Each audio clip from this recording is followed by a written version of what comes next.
Welcome back to the Sunday Footy Show. Massive win for the Bombers at the MCG yesterday. They were down by as much as 26 points early, but bounced back really hard. Zach Merritt kicking 3, Lordo. Yeah, I think it's only the second time Merritt's kicked 3 in a game. That's brilliant for him on top of his disposals. Heppel had a good game as well. Nick Hind back in good form, along with Merritt's 24 touches. Chad Warner, the best for the Sydney Swans. But Mason Redman is our guest, and we're chatting off air that Mason will be right up there in the Essendon best and fairest. And Mason, ripper win off the back of one 2 weeks prior to St Kilda. So you've beaten 2 sides in the top 8 over the past 3 weeks.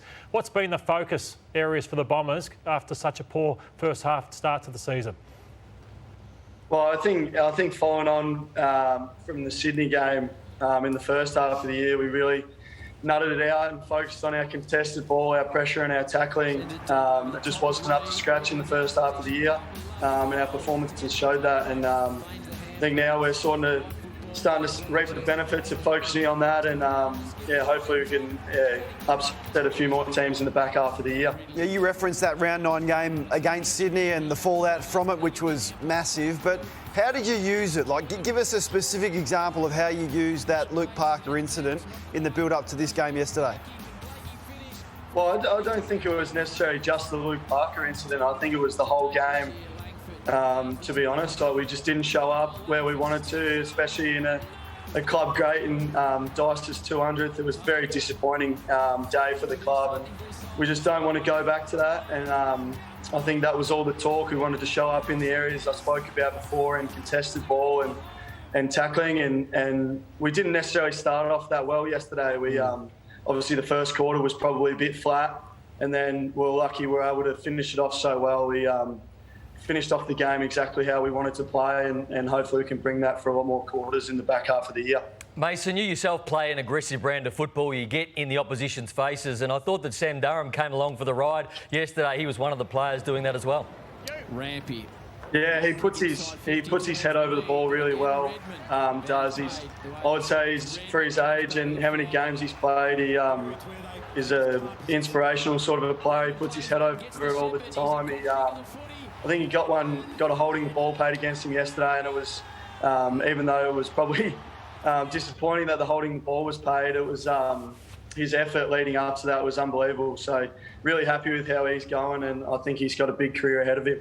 So Mason, you mentioned contested ball, you mentioned tackling. Did the game plan also get stripped back to make it easier for you guys? I still see issues last week where the team defence broke down. You conceded 107 points to West Coast, but was that also something that happened between the players and the coaches mid-season? Yeah, well, I think it's been pretty easy to see in our games in the first half of the year that our defence hasn't necessarily stacked up. We've been doing a lot of work on it at training, and it hasn't necessarily been coming out in games. I think you talk about stripping it back, but I think it's just, that focus on bring the game back to its simple form and focus on the contested ball, the tackling, the pressure, and our game plan sort of feeds off the back of that, exactly like it did last year. We haven't had too many changes to our game plan from last year, but we just haven't brought the key factors that we are focusing on now. And I think when we do bring that, it shows that our game just flows off the back of that.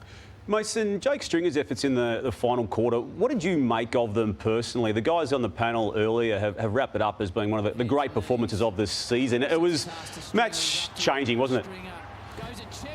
Yeah, he's definitely a match winner, as everyone knows, and I think that's what everyone wants to see out of Jake. He puts bums on seats, and that's what we want from him as well. So it's good to have him back now, getting a few more games into him after he interrupted first half of the year, because as he showed last year, he can be a really, really important match winner for us and a very exciting player. So hopefully we can keep seeing that from Jake in the back half of this year.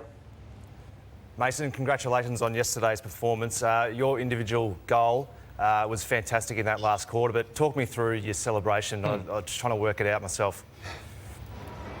Yeah, I've spoken to a few people about this. Nothing much to it. One of my mates back home started doing it with his celebrations in local footy, and he just said one week, last year, he said one week to try it, and I happened to kick a goal, which I don't do very often, so I tend to get pretty excited.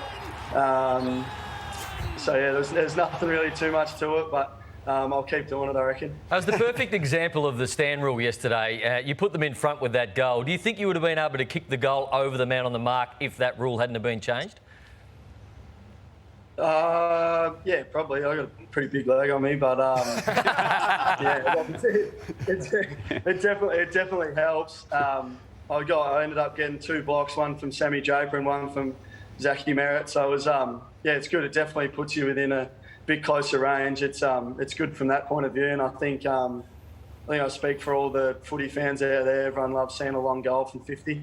We just touched earlier on the baby Bombers. I mean, they were made famous in the 90s on the biggest stage at Essendon. But yesterday, I mean, some of the moments that these youngsters, Darren Martin's been awesome. Jones, we know, has got the talent. Hobbs going on ball late in the last quarter. So the excitement and, I guess, the energy that they brought yesterday, Mason. Yeah, I think days like yesterday shows how promising our future is and what these guys can provide to our footy club. It's just probably been a story of our year because we have been such a young team. It's probably been a little bit inconsistent, especially on the defensive end. But yesterday, the names you mentioned were huge for us, and I think they'll play a huge part in our future as well. Yeah, one name I haven't mentioned is in the votes, so we'll just get them up, and I want to ask you about him. The votes are Merritt, Warner, Hind and D'Ambrosio. So can you tell us about what he's brought to the table over the past 3 weeks? Just energy, to be honest, Lloydie. He has not stopped smiling since he got in the club. Obviously, he didn't start the way we wanted to yesterday, and he was probably the one going around the back line just telling everyone to smile and have fun. He's a very infectious character, and I couldn't be more happy with the way he's brought himself into the club. He just brings energy and just loves being there, and I think it's rubbed off on a lot of us. Well, we've loaded you up with Lou's prize pack for your efforts this morning. It includes a gift card from Luxury Escapes. It's your one-stop shop for the world's best escapes, experiences and flights at great prices. Handpicked by experts. Discover a better way to travel. LuxuryEscapes.com.au. The Callaway golf bag plus a tour cap, as worn by the world #1 John Rahm. Travis Matthews is a good friend of ours. The Travis Matthews pack, including the perfect polo shorts and pants for every occasion. The Aquila shoes, we love them. We all wear them. You will now too. A pair of those. Premium quality footwear since 1958. There's the bar fridge, a custom designed bar fridge from Bar Fridges Australia. Keep your drinks cool in a fridge with your name on it. The Rick's Eyewear, use the code word Sunday Footy Show, rickseyewear.com.au for express shipping. 20% discount on eyewear and apparel. And Lordo's friends at Platform 28, a meal there, which is our favourite pub right here in Docklands. Mason, that's a massive prize pack. Thanks for joining us on the Sunday Footy Show today. I think you're one of our favourites now after you pumped up your own leg. Yeah, cheers, guys. I'm known as a bit of a tight ass too, so all that stuff. One of our new favourites, Mason Redman for the Bombers, had a great game yesterday.